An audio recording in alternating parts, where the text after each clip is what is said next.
Hello, everyone, and welcome back to another episode of Audio Tools Explained. We're going to start breaking up these videos and making them a little shorter because last week's video was a pain in the ass to edit. So, today we're only going to be going over one effect. It's a more creative effect. It's called the phaser.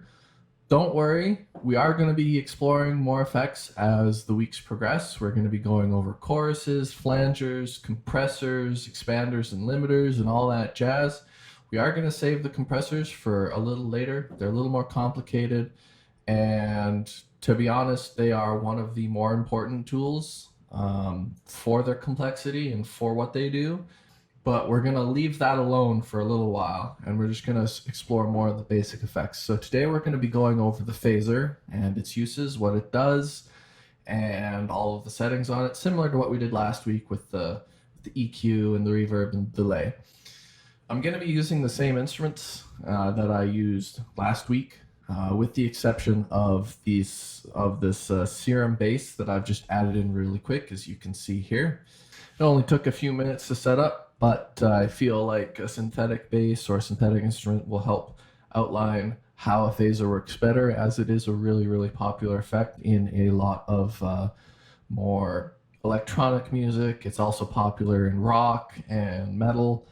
It's used pretty much all across the board in those kind of genres. It's a pretty popular effect for some really, really cool transitions and stuff. So without any further ado or any further hyping up, let's just hop into it. So I'm going to play this Serum bass that I've just made really quick. I haven't done anything to it really. It's just a really quick bass. I have put some distortion on it to help bring it out.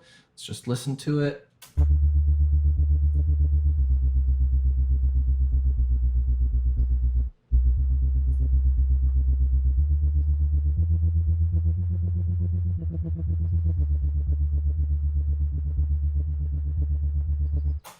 Right, pretty simple bass, nothing too crazy going on here, nothing too complex. It's just a saw wave and a sine wave with another sine wave as a sub. Before we get into the functions of a phaser, I'm just going to pull up a couple examples of ones I have installed. This phaser here is the stock one that you get with Nuendo. Again, depending on what DAW you use, you will have a different stock effect that comes with your DAW. Most DAWs will come with a wide variety of stock effects, and it will include a phaser. So you will have one if you have a DAW. If not, there are a lot of free ones out there. This other one I have here called Phasis is a phaser that was created by Native Instruments, another Native Instruments effect. And as you can see right off the bat, they have a lot of similarities. We're going to start with the stock one because all the stock effects will kind of look similar. So to start, before we get into exploring how this will affect the sound, we're just going to go through a couple of the settings here really quick, and we'll explain them more in depth after we've used these effects on this bass instrument that I've loaded up. So similar to the delay plugins we explored last week, the phasers will have a rate knob. As you can see in the phaser, it's right in the middle. With the Phasis over here, it's just over here on the left. And this will control, similar to the delay, just the rate that the plugin operates on, which we'll explore more in a minute. They'll have a mix knob over here and here. And the default one that I have loaded up that I get from my DAW Nuendo has a low filter and a high filter in it, similar to the delay and the reverbs. It also has a feedback option over here, and then width and spatial controls. And in the phaser, you kind of have some similar stuff going on. You have the rate, you have the feedback knob here, the mix knob here. In the Phasis, you can control the number of notches in the phaser, which we will explore in just a second. It has a stereo option, and it also has the center option, the spread option. It has a mod mix control down here to give you a couple modulation options to control. And that pretty much wraps it up. So before we explain what it does, I'm going to give you a quick demo using the stock one that I have. I'll unbypass it, or actually I'll leave it bypassed for now. And we'll play through the bass and we'll see how it sounds without it on, with the phaser bypassed. And then we will explore what it sounds like without it bypassed. And you will kind of hear what it's doing, but I will also be explaining what it does afterwards. So let's just do a quick demo.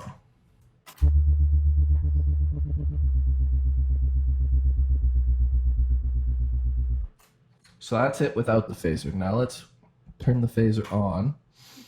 Now I'm gonna turn the feedback down a little bit. I'm gonna give it some width and spatial, and I'm gonna turn the mix all the way up, but I am going to turn the low filter on, and we'll do 16th note.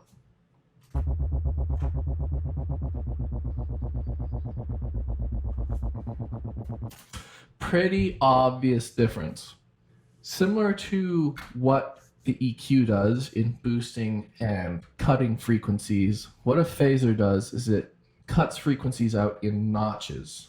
It is basically a set of notch filters that you can modulate. What it does is it takes those notches and it moves them up and down your frequency spectrum at a certain rate, and this creates this really, really weird wobbling effect in your frequencies. Now, if I slow this down, you'll kind of be able to hear it a bit more.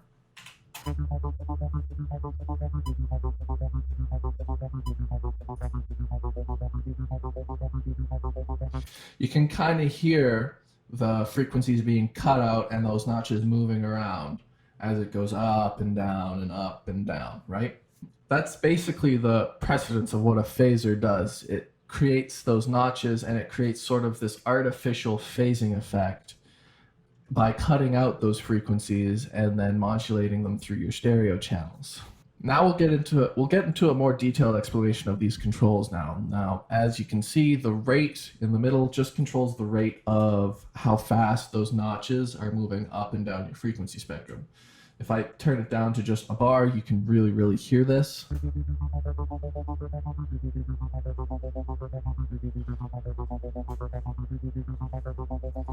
And if I turn it up really, really fast to a 30-second note,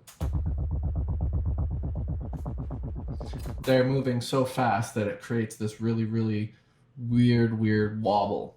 And you can hear this just as effectively in any other instrument.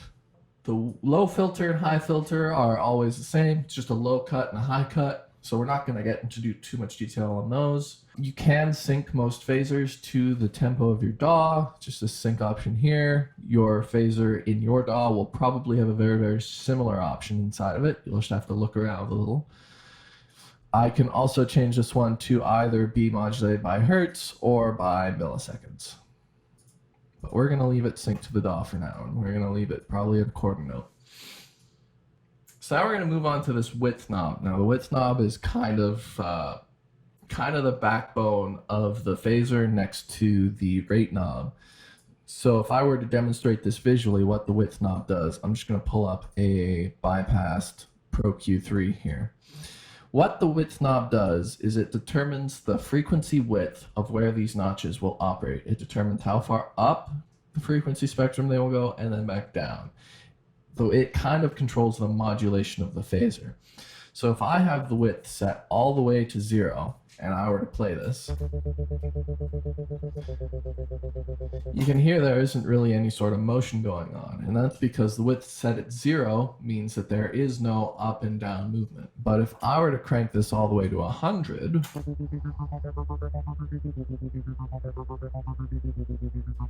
you can hear that the spectrum of frequencies that the phaser is affecting is a lot wider, because we've told this phaser this is the width you can operate in now instead of this. And if I were to turn it down to 50 or even lower 40, you'd hear that the amount of frequencies it's affecting is a lot smaller. Turn it down more. So that's what width does. Now, we have this spatial knob over here, and this can be thought of as a stereo knob. How much stereo difference do you want between your left and right signals? And we have a similar knob on Phasis, which is just called stereo. And I'm going to actually demonstrate what this knob does in Phasis because it gives you a wonderful visual explanation of what it does. So you can see these lines here. These lines in Phasis will represent your notches. The stock one does not give me a visual option to demonstrate this in, so I am going to use Phasis.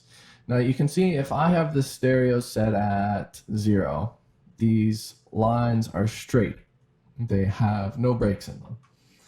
However, if I were to turn this knob all the way up, you can see that all of a sudden these top ones are kind of moving in the opposite direction of these bottom ones, and they're not moving in the same directions anymore. What this represents is the top line would represent your right channel, and the bottom set of lines would represent the left channel.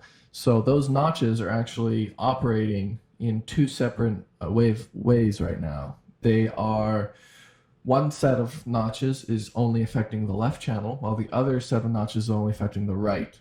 What this does is it gives you a really, really wide signal, because all of a sudden your left channel has a completely different set of frequencies from your right channel, even though they're coming from the same instrument, because certain frequencies are now cut out from each side. Going back to the stock instrument, you can again hear this. I do recommend you have headphones on because it really, really helps hear the stereo difference. We're gonna have the width up a little bit and we'll have the spatial cranked.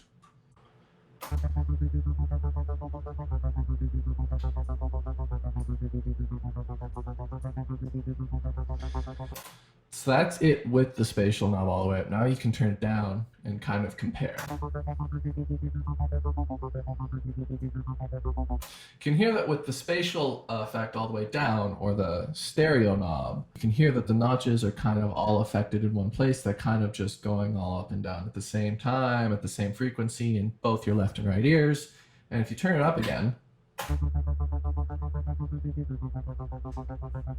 it's no longer a monophaser effect.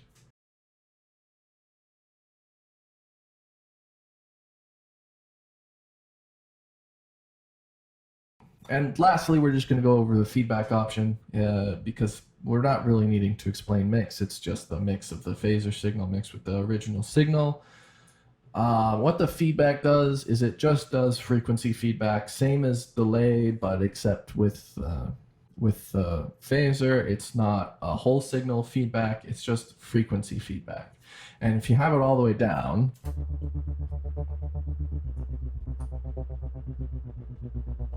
that's kind of what it sounds like. And if you have it all the way up,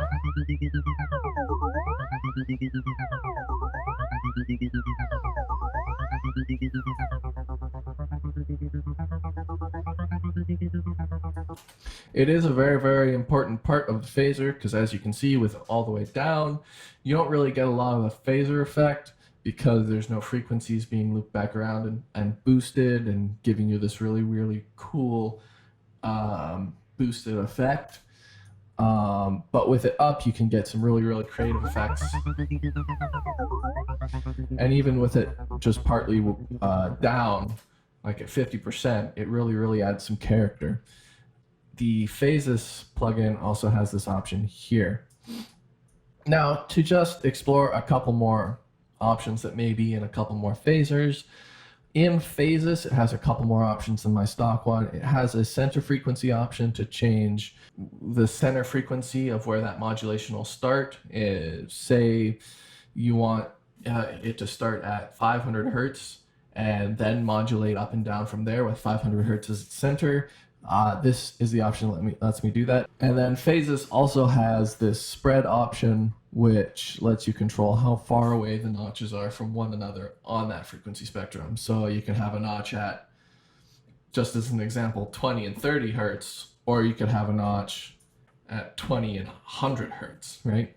It really controls the width between. Now, this effect is used a lot in electronic music. It's used a lot to help build risers. It's used a lot in rock and metal music as well, because it makes a really, really great effect to put on your guitar, especially for leads or rhythmic guitars, because it just helps bring the frequency spectrum of of that instrument together with the other instruments in the band. It can be used as an effective mixing tool as well as a very creative effect tool. I would recommend, as always, play around with these, get to learn them, load up some instruments, build some instruments, some synths, and play around, because loading them up, playing around with them is the most effective way to learn them. We're going to leave this for now, and next week we're probably going to be going over some more creative effects, some chorus or flanger, and we're going to break them down as well. So I hope you guys enjoyed this. I hope you found it really, really informative, and I will see you next week. Bye-bye.